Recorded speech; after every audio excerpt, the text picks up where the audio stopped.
Hey, it's the Casino Mark. It's 5:11 p.m. on Sunday, August 17, 2025.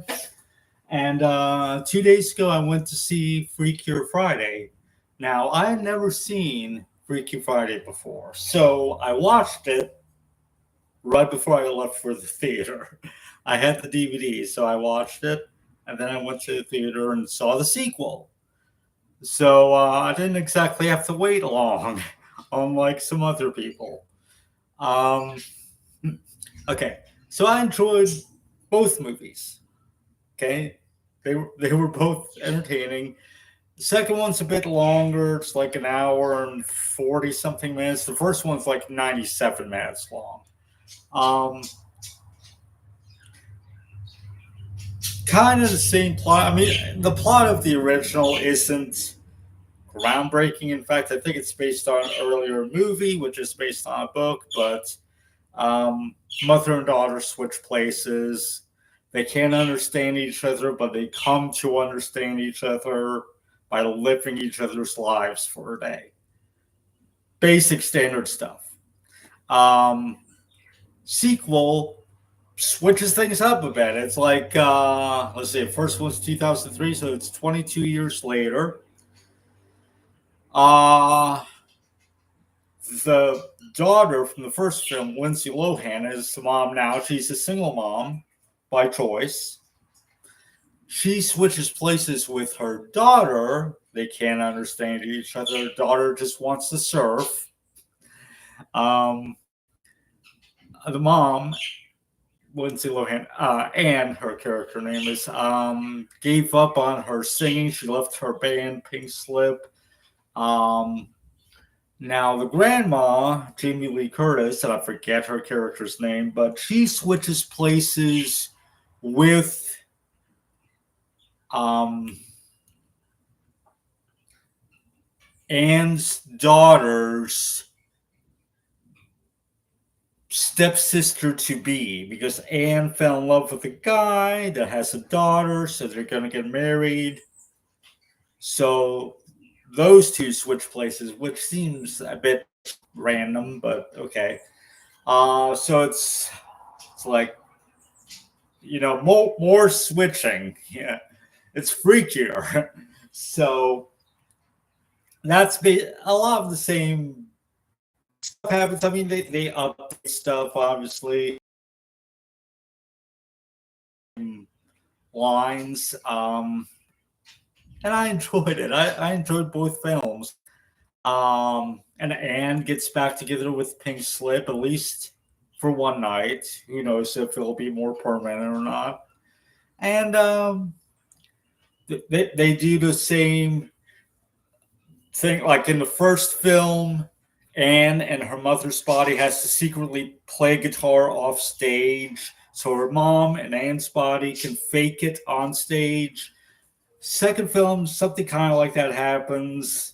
The mom in her or Anne in her daughter's body has to fake playing off stage, so um,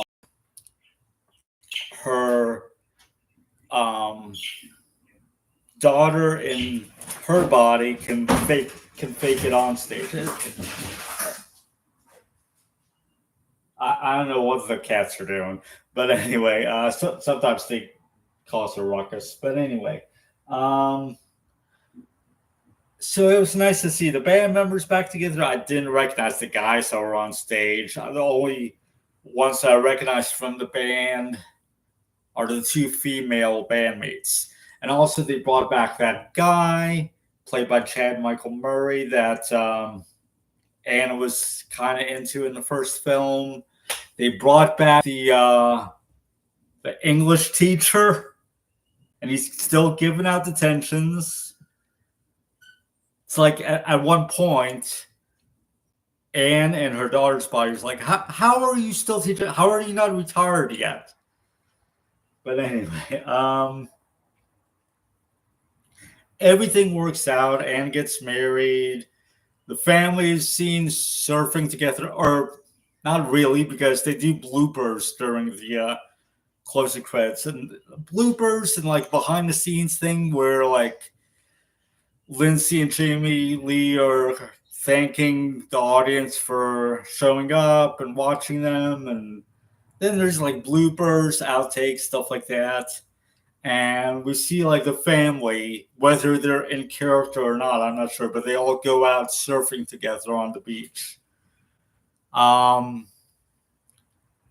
yeah, there's this whole thing about whether or not Anne was gonna move to London with her new husband. He realizes there's really nothing left for them there, even though his daughter does want to attend the school there. But I guess she feels that she would rather be with the family here in LA. So that's how it ends. It's an enjoyable. Go and see it.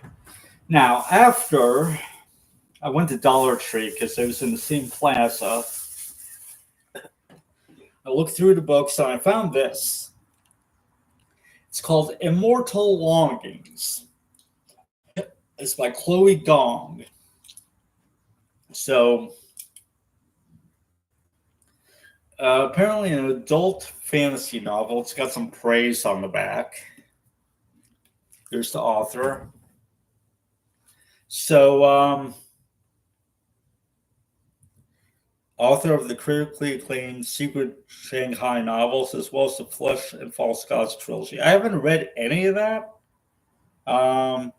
But anyway, it says, born in Shanghai and raised in Auckland, New Zealand, Chloe is now located in New York City pretending to be a real adult. Anyway, so this story. I flipped through it and it seemed interesting right away. Female protagonist. It's a princess that leads she's in hiding and I think she leads a rebellion or something, but the name caught my eye. Princess Kala Tuolemi. So this is in the Kingdom of Tallinn, and there are capital twin cities, San Air. All right. The past hosts a set of the games. The winner meets the king. She enters the game so she can meet the king and assassinate him. All right.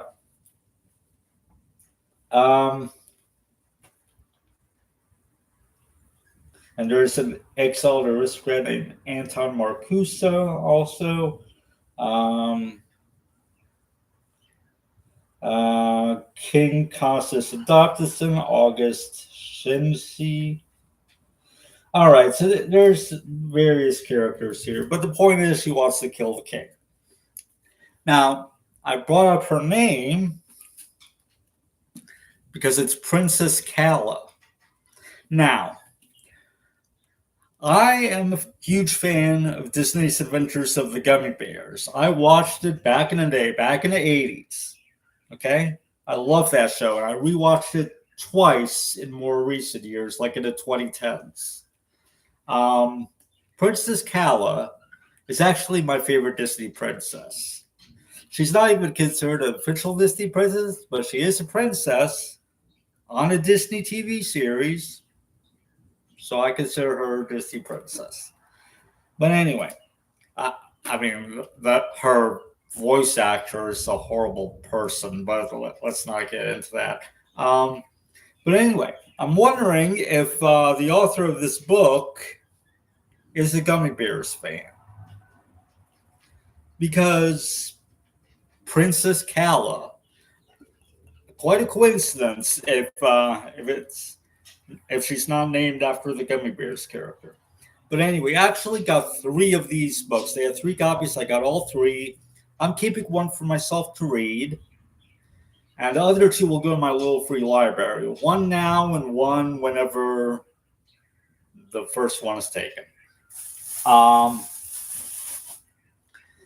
And that's it. What else? I've been uploading more cat videos.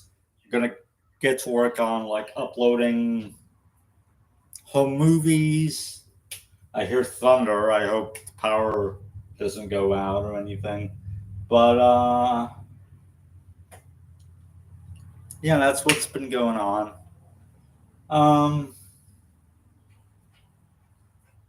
So anyway, oh, I saw a movie late last night, early this morning called Lesbomb. I was searching for like lesbian holiday films on Roku. I watched that. Apparently, it's a Canadian film, I think, because Canada's mentioned first in the closing credits. I don't know. But it was enjoyable, although kind of irritating because it's a Thanksgiving film, but it's all the family members are like really annoying and they're talking over each other. And the daughter, who just wants to come out to her parents, spends like most of the movie before she gets around to it because she can't get a word in. Now, if she had just yelled it out, that would have been the solution. She could have just said it. But we gotta have hilarity. So that got annoying. I wouldn't consider this to be a really great movie or anything, but it's 90 minutes long, and I enjoyed it well enough. Anyway, so that's it, and it's 5:23 p.m. and thanks for watching.